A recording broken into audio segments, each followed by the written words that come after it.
ये कहानी है एक डरावनी रात की। किसी गांव में बंटी नाम का एक लड़का रहता था। वो परीक्षा देने के लिए गुजरात जा रहा था। ठंडी का दिन था। चारों तरफ से कोहरा छाया हुआ था। आमने सामने भी कोई नहीं दिख रहा था। पूरे 15 घंटे के बाद वो गुजरात पहुंच गया था। परीक्षा अगले दिन थी, इसलिए वो एक होटल में रहने के लिए सोचा। रात हो गई थी और कहीं भी उसे उसके बजट में सस्ता होटल मिल नहीं रहा था। काफी ढूंढने के बाद उसे एक सस्ता होटल मिला। वो उस होटल में एक कमरा बुक करवाया और जब वो कमरे में गया तो देखा कि कमरे के चारों तरफ जाले लगे हुए थे। ऐसा लग रहा था कि यह कमरा काफी सालों से बंद पड़ा था और कमरे के अंदर का माहौल एकदम डरावना और सुनसान लग रहा था। लेकिन उसने ये सब नजरअंदाज कर दिया और होटल से खाना मंगवाया और खा पीकर सोने चल दिया। जब वो सो रहा था तो लगभग रात के 1 बजे के करीब उसे किसी के पायल की घुंघरू की आवाज सुनाई दी। बंटी तुरंत नींद से उठ गया और जल्दी से खिड़की के पास गया, ये पता करने के लिए को इतनी रात को किसकी पायल की आवाज सुनाई दे रही है और इस सुनसान रास्ते में कौन आधी रात को घूम रहा है। क्योंकि वहाँ होटल में बंटी और मैनेजर के अलावा कोई भी नहीं था, तो ये फिर किस औरत की पायल की आवाज सुनाई दे रही है। बंटी खिड़की पर काफी देर तक खड़ा रहा, लेकिन उसे कोई भी नहीं दिखाई दिया। फिर उसने अपने कमरे से मैनेजर को फोन किया और उसे बताया कि मुझे इतनी रात को कब से किसी की पायल की आवाज सुनाई दे रही है, आपको भी दे रही है क्या? मैनेजर ने कहा कि सर ऐसी कोई बात नहीं है, आपको हवा से ऐसा लग रहा होगा। वैसे भी ये जंगली इलाका है, यहाँ पर तो हल्की हवा भी तूफान के जैसी लगती है। आप सो जाइए, ऐसी कोई बात नहीं है। बंटी मैनेजर की बात पर भरोसा करके फिर से सोने चला गया। कुछ देर बाद उसे दोबारा वही पायल की आवाज पहले से भी ज्यादा तेज सुनाई देने लगी। इस बार उसने अपने कमरे का दरवाजा खोला और सीधा होटल के बाहर देखने के लिए चला गया। जब वो बाहर आया तो देखा कि एक काफी लंबी औरत है जो सफेद साड़ी पहनी हुई थी। उसके काफी लंबे बाल थे और चेहरा ढका हुआ था। वो अपने हाथ में एक नारियल लेकर के होटल के चारों तरफ चक्कर लगा रही थी। ऐसा लग रहा था कि मानो अपने पायल की आवाज से किसी को बुला रही है। बंटी दौड़कर उसके पास गया कि कौन है ये औरत जो इतनी रात को यहाँ घूम रही है।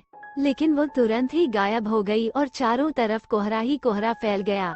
बंटी भी थोड़ा घबरा गया, क्योंकि जिस औरत को वह सामने से देखा था अब वो नहीं दिख रही थी। बंटी अपने होटल में वापस जाना चाहा, लेकिन फिर उसे दोबारा पायल की आवाज सुनाई देने लगी। बंटी अब उसे ढूंढते हुए जंगल की ओर जाने लगा। चलते चलते वो अपने होटल से इतनी दूर आ गया, उसे पता ही नहीं चला। फिर उसने उस घने जंगल में कुछ ऐसा देखा कि उसका दिल दहल गया। उसने देखा कि उस औरत ने एक पीपल के पेड़ के नीचे 5-6 लाश रखी थी और बारी बारी से एक एक को नोच नोच कर खा रही थी। उसका मुंह खून से लथपथ था और चेहरा भी एकदम डरावना था। बंटी जब ये सब देखा तो उसके पाँव तले जमीन खिसक गई। ये सब नजारा देखते ही उसे डर के साथ साथ रोना भी आने लगा कि वो चुड़ैल अब मुझे भी मार देगी, क्योंकि अपने पायल के आवाज से यहाँ तक तो मुझे लेकर आई है। लेकिन उसने हिम्मत से काम लिया और हनुमान चालीसा पढ़ते पढ़ते धीरे से वहाँ से भाग गया ताकि भूत उसे देख ना ले। लेकिन भूत तो भूत होते हैं। बंटी जैसे ही वहाँ से भागने की कोशिश किया, वो चुड़ैल अचानक उसके सामने आ गई और उसे इशारों से अपने अड्डे पर ले जाने लगी, जहाँ पर उसने लाशें रखी थी। बंटी हनुमान जी जाप करके इतनी तेजी से वहाँ से भागा कि मानो जैसे उसके अंदर किसी की शक्ति आ गई हो। भागते भागते सीधा वह अपने होटल वापस आ गया। वहाँ थोड़ी देर रुका तो उसे एक आदमी दिखाई दिया। उसे देखकर ऐसा लग रहा था कि ये अच्छा आदमी है। वो बंटी के पास आकर बोला, अरे भाई क्या हुआ तुम्हें, इतना डरे हुए क्यों हो? बंटी ने सारा किस्सा उस आदमी को सुनाया तो उसने बताया कि भाई तुम बहुत किस्मत वाले हो कि आज तुम बच गए। वो भूत किसी को भी नहीं छोड़ती। और तुम इस होटल में क्या कर रहे हो? इसको तो बंद हुए काफी साल हो गए। बंटी जब उस आदमी का इतना बात सुना तो उसका डर कर मारे पसीने निकले लगे। फिर वो आदमी बताने लगा कि इस होटल में बहुत साल पहले एक लड़की के साथ 4-5 लड़के उसका भयानक तरीके से रेप करके मार दिए थे।